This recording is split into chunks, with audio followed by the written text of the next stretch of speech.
کبھی کبھار زندگی اتنی خاموش ہو جاتی ہے کہ دل کی دھڑکنیں بھی بوجھ بننے لگتی ہیں۔ ہر مسکراہٹ کے پیچھے ایک چھپا ہوا دکھ ہوتا ہے اور ہر لمحہ جیسے ایک آزمائش بن جاتا ہے۔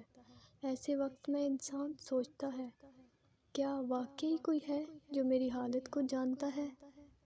تو ہاں ہے، وہ ہے جو تمہارے دل کے درد کو لفظوں کے بغیر سمجھتا ہے۔ وہ رب جو رات کی تنہائیوں میں گرتے ہوئے تمہارے آنسو بھی گنتا ہے۔ وہ تمہیں اس لیے آزماتا ہے تاکہ تم اس سے قریب ہو جاؤ، کیونکہ وہ تمہیں چھوڑنا نہیں چاہتا۔ وہ چاہتا ہے کہ تم اسی کے در پر جھکو اور وہ تمہیں وہ سب دے جس کی تمہیں ضرورت ہے، نہ صرف دنیا میں بلکہ آخرت میں بھی۔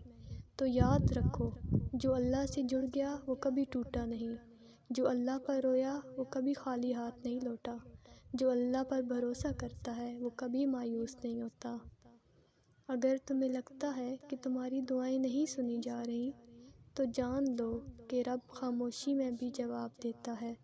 تمہارے صبر کا ہر لمحہ، تمہاری ہر آہ، تمہاری ہر بے قراری، سب کچھ لکھا جا رہا ہے، اور وہ رب بہترین وقت پر بہترین انعام دیتا ہے۔ تو اے تھکے ہوئے دل، حوصلہ رکھو، حمد پڑھو، نماز کو مضبوطی سے تھام دو اور دل میں اتنا کہہ دو کہ میرے رب کو میرا حال معلوم ہے اور وہی مجھے کافی ہے۔ جزاک اللہ خیرا کثیرا۔